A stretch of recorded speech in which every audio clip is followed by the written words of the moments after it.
Africa దేశంలో ఉజ్జీవం వచ్చిన తొలి దినాలలో అనేక మంది ప్రజలు వారు దేవుని యొక్క సువార్తను విని వారి బ్రతుకులను మార్చుకొని రక్షణ పొందిన అనుభవంలోనికి కోకొల్లలుగా విస్తారంగా ప్రజలు వచ్చారట. స్తోత్రం చెప్పుదామా.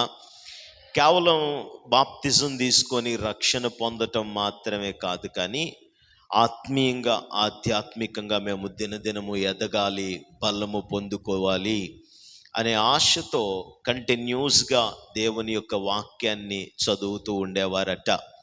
అదే సమయంలో ఈ ప్రజలు ఏం చేసేవారంటే ఏకాంతంగా ప్రార్థన చేయటానికి సమయాన్ని గడిపేవారు. స్తోత్రం చెప్పుదామా. ఆ దేశంలో అంత పొదలుగా పొడవాటి గడ్డి పెరిగి ఉండేటువంటి ఆ భూభాగంలో వీళ్ళు ఏం చేసేవారంటే ఒక పర్టికులర్ ప్లేస్ని సెలెక్ట్ చేసుకొని ఆ ప్రాంతానికి ప్రతిరోజు నడిచి వెళ్తూ వాళ్ళు ఏ ప్లేస్ని సెలెక్ట్ చేసుకున్నారో ఆ ప్లేస్లో మోకాళ్ళు వేసి ప్రార్థన చేసేవారట. స్తోత్రం చెప్పుదామా.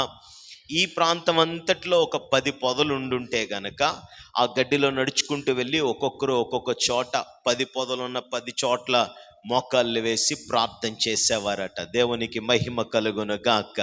వీళ్ళు ఏ దారిలో నడిచి వెళ్ళేవారో ఆ దారిలో ఒక చక్కని బాట ఏర్పడి గడ్డంతా ఎండిపోయేదట. ఇదిగో ఈ స్థలము పలానా వ్యక్తి ప్రార్థన చేసే స్థలం, ఈ స్థలము పలానా వ్యక్తి దేవునితో గడిపేటువంటి స్థలం అని ఈజీగా గుర్తుపట్టేవారట. దేవునికి స్తోత్రం చెప్పుదామా. ఒకవేళ ఎవరైనా కానీ ఆ 10 మంది అనుకుందాం ఎగ్జాంపుల్, ఆ 10 మందిలో ఒకవేళ ఎవరైనా కానీ ప్రార్థన జీవితంలో బలహీనమైపోతే, ఆత్మీయ జీవితంలో బలహీనమైపోతే, దైవ సంబంధమైన వాటి విషయంలో నిర్లక్ష్యమై అశ్రద్ధ చేసి వెనుకటి లోకపు అనుభవాల్లోనికి వెళ్ళిపోతున్న వారిగా ఎవరైనా మారిపోతేనట, మిగతా 9 మంది కూడా ఆ వ్యక్తి దగ్గరికి వెళ్ళి, ఎరా నీ దారిలో గడ్డి మూలిచిందేంటి అని అడిగేవారట. స్తోత్రం చెప్పుదామా. హల్లెలూయా. దాని అర్థము ఆ వ్యక్తి ప్రార్థన చేయటం మానేశాడని అర్థము. స్తోత్రం చెప్పుదామా. మరలా రోషము పూనుకొని నిర్లక్ష్యాన్ని విడిచిపెట్టి అశ్రద్ధను విడిచిపెట్టి మరలా తన దారిలో తాను నడిచి వెళ్ళి తన స్థలములో తను మోకరించి ప్రార్థన చేస్తే ఈ మొలిచిన గడ్డంతా కూడా ఆ బాటలో ఎండిపోయేదట. స్తోత్రం చెప్పండి. ఈ అనుభవం ఏదైతే ఆఫ్రికా దేశంలో ఉందో అది ఒకరినొకరు పురుగొలుపుకోవటానికి, ఒకరినొకరు ప్రోత్సహించుకోవటానికి ఎంతగానో ఉపయోగపడ్డది. ఆమేనని చెప్పుదామా.